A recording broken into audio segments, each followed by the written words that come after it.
My name's Stashin Grizzly, and I have a friend, Cal, on YouTube. You should go subscribe to Notice Me Cowpie. That guy has got some great, short, simple, easy, daily, quality content. His unpopular opinion of the day, unpopular question of the day. Real fun to interact with. He needs more people watching that shit. Plus the Jonathan and Cowpie podcast, Cowpie and Jonathan. That makes sense. They did a good one today on the meaning of life, real nice, simple, topical stuff. Yeah, but Cal put out a video recently about his problems with therapy and why it might not work for him. And his question at the end was, let me know of a time when a therapist or the therapy process in general either didn't work for you or something was inappropriate about it. And it turns out, I have a story. And it depends upon, you understanding what I've done over the past 10 years, and a lot of that was caretaking. I was big into taking care of people. It seemed to be one of the only things I was truly good at. And I had a good friend, and she was chronically ill on multiple levels. This was just a smorgasbord of different diseases and ailments that caused her massive suffering, caused her family massive financial problems, to the point where she was the only one on insurance with the bulkiest package imaginable.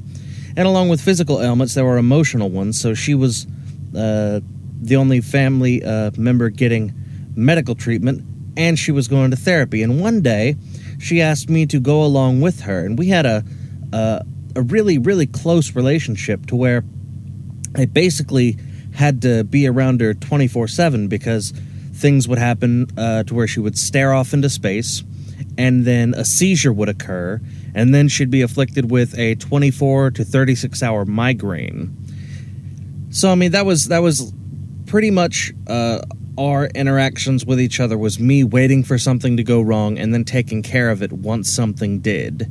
And one day she took me, I drove her to therapy, and she asked if I wanted to go in. And it was kind of a spur of the moment, jump on it kind of deal. And it turns out that she and her therapist had decided it was a good idea for me to sit in on a session.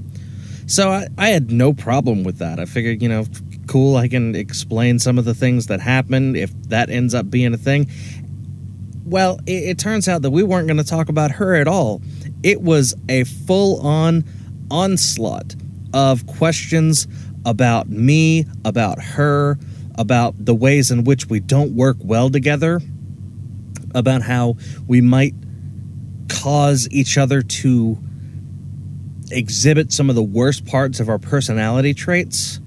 And it's so strange to think that, I was never thinking of a relationship in these terms. I was always thinking in terms of, okay, this is somebody I care about, somebody I love, and bad things happen to them. And I'm so used to being around dying people that I can handle the stress of watching somebody almost die in front of me multiple times a week. Fine. Whereas I was, the only friend who ended up staying around because, she was a very popular person. And then she got really sick and worse and worse and worse. And it got to the point where she was lucky to see some of her really old friends once, maybe twice a year. And that's reasonable. It's almost too much to ask to say, oh, I thought we were friends. You're never around when I'm extremely sick. It's like, why does it got to be about that?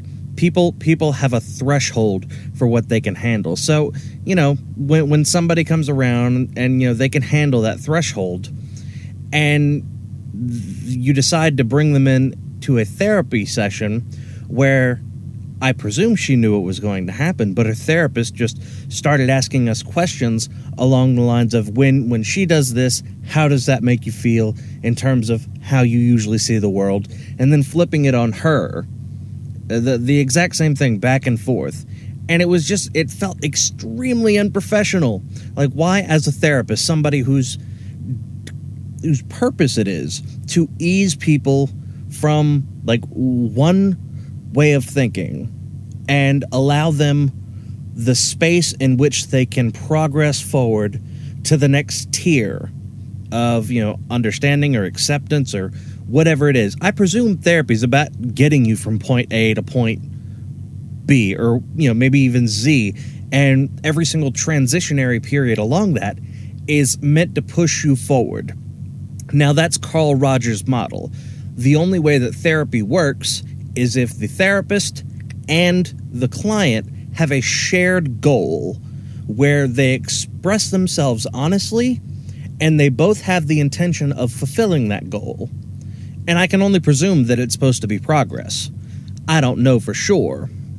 But what I do know is it doesn't seem to be helpful to be aware that your client has had everybody pushed away by a terrible set of diseases, and then to try to convince them that they shouldn't have the last remaining friend around who functions as a caretaker as well as a friend.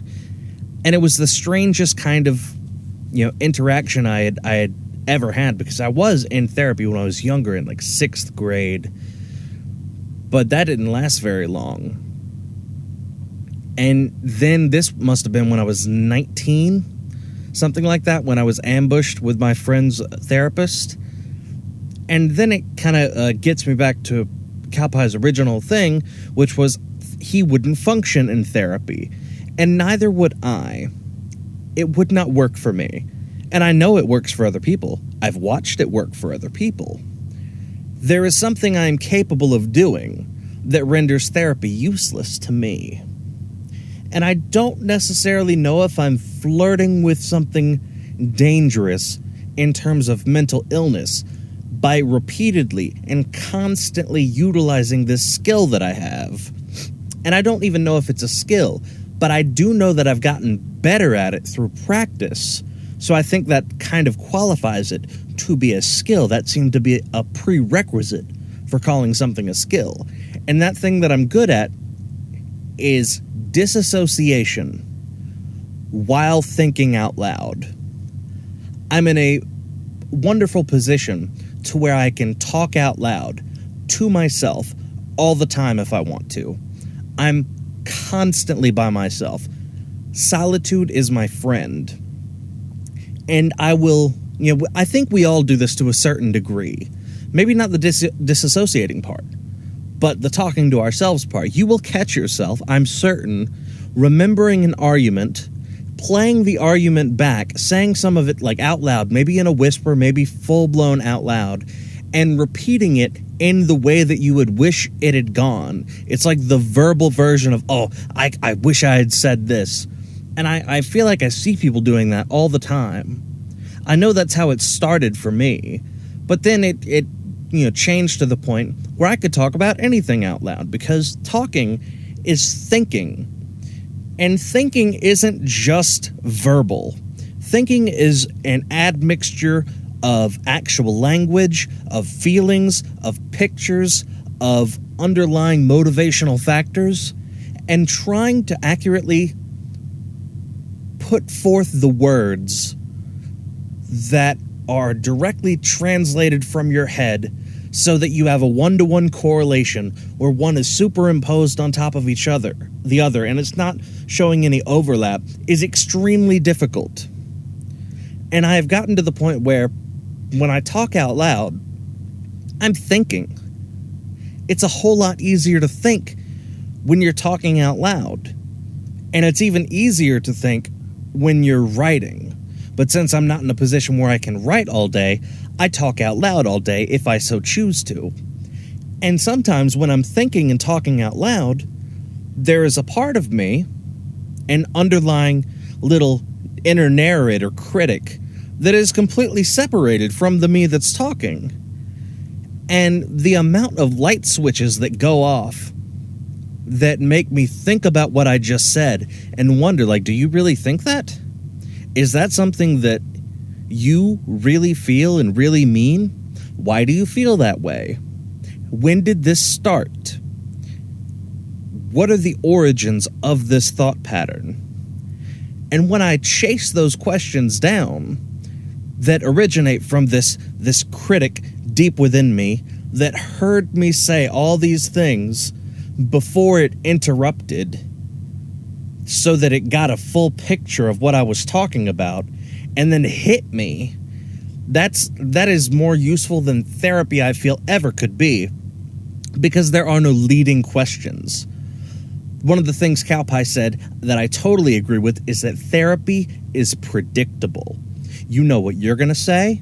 You have a generalized idea of what they're going to say and what they're going to ask, and a general idea of how you're going to respond to that. That is fucking boring. But the position I find myself in is being able to talk ad nauseum, nuanced to the bone, and then have this deep part of me that was doing nothing but listening chime in with something that hits me in the gut so hard I have to stop and think about